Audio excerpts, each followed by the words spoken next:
everyone, Karen Roby and Brandon Villarolo here for Tech Republic. We're talking today about this great article you've put together, Brandon. Really interesting stuff here. The headline reading, of course, what a year of penetration testing data can reveal about the state of cybersecurity.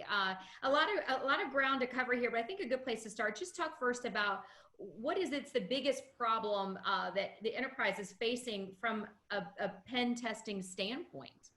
Yeah, so Rapid7 is the company that put this together, and actually wanted to give a quick shout out. I actually found out this company's from the same town that I originally grew up in, Commerce, Michigan. So Aha. I'm back in Commerce, guys. So penetration testing, is using acting like a hacker to try and break into a company. And it seems like from the report they put together, which you're right, it does cover a lot of stuff, and I barely scratched the surface in my article, but the biggest problem seems to be passwords. Which is something I think a lot of us know who spend any time around cybersecurity. Passwords aren't secure. Some of the things they went over in the article were the ease of password spraying as a way to break into company networks. So basically, password spraying is you start with a few known usernames, which you can easily gather from phishing or even from social media accounts. Sometimes people, you can guess names based on conventions that different companies use. So password spraying is going with a few usernames and a few common passwords that are oftentimes sensitive to the time of year, the place the person is in. They found through their studies that a lot of the password rules that most of us follow, 90-day resets, got to have a special character, got to have some numbers in there, got to have a minimum amount of characters.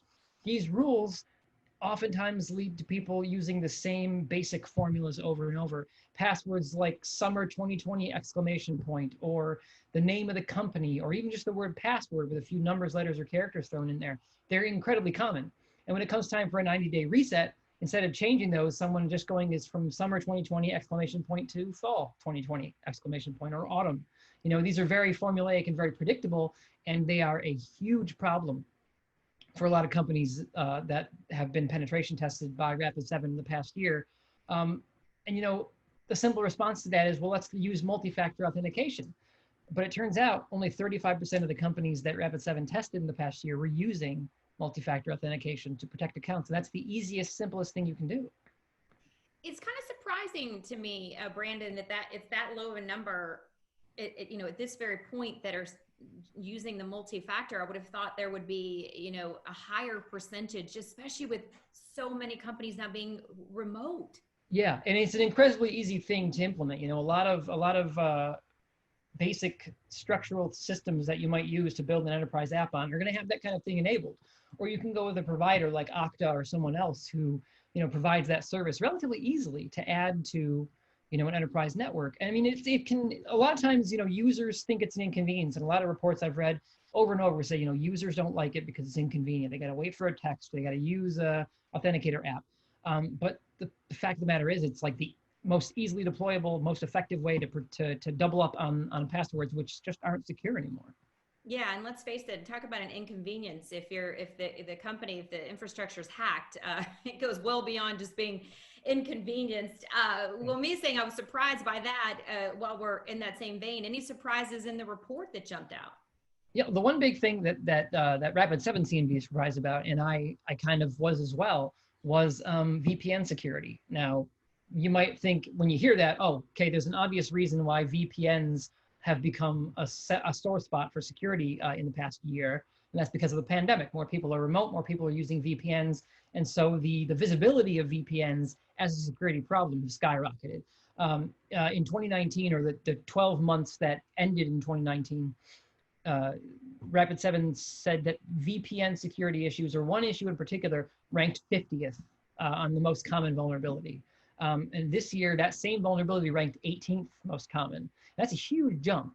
And that particular flaw that they're talking about is Internet Key Exchange aggressive mode. So IKE aggressive mode is a way that a lot of VPNs will operate by default.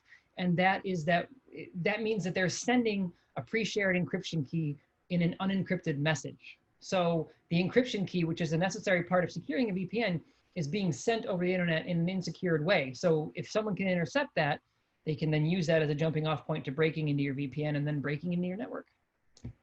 Yeah, and it can happen. Obviously, we talk about it often. We write about it so often with these, companies from big and small, just being hacked right and left. I mean, it's certainly not something that, is out of the ordinary. No, not at all. I mean, and especially with people being remote, VPNs are becoming more and more common. And unfortunately, you've got people working remotely that are using a VPN client that might be slightly out of date. They didn't follow protocol and update to the latest version, or, they're using a third party one that they prefer and it's not as secure. And there's all these different things that you can run into that make this even more of a problem.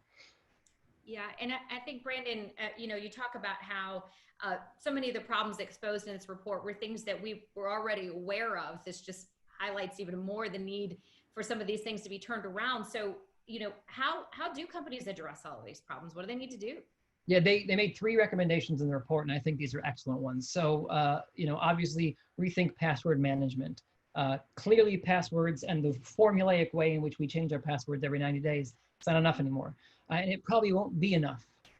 They actually say in the report something about humans in our meat brains are not smart enough to get around, computers and their ability to just decrypt things quickly, and everything. So password management needs to be improved. That doesn't just mean adding a second authentication factor. That also means using machine control passwords that are complex and random. So, at your 90-day mark, you just hit a button and it resets your password to some string of gibberish. And users can be using password managers to make those passwords be put in without them having to type them every time and remember them. So there's ways around that. You can make passwords more complex and use a second factor. You can also need to review your network. Look for computers on the network, and that includes people who are newly remote as well. So computers on your network are computers that are connecting from outside into your network that are out of date. As the report states, there's some cobwebby corners in every business network. Find those corners, update those machines, and make sure your patch management is disciplined and uniform. And lastly, segment your network. This is a thing I think we've written quite a bit about segmenting networks on Tech Republic recently, because it's kind of like the new standard in protecting a network.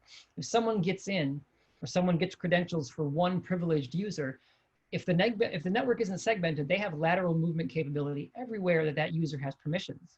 And if you segment a network into a whole bunch of different subnets where you only have permissions inside that segment, and to get out of that segment, you need more permissions or you need different permissions, then that one person is much less of a liability to your organization, because letting a person in only lets them in this one subnet. And that might be a fairly benign subnet. If it's your marketing team, no one's probably stealing anything aside from product announcements. But if someone gets in your marketing team's, email accounts or their network accounts, and they have an unsegmented network, they could move anywhere and gain anything that a privileged user on an unsegmented network would have access to.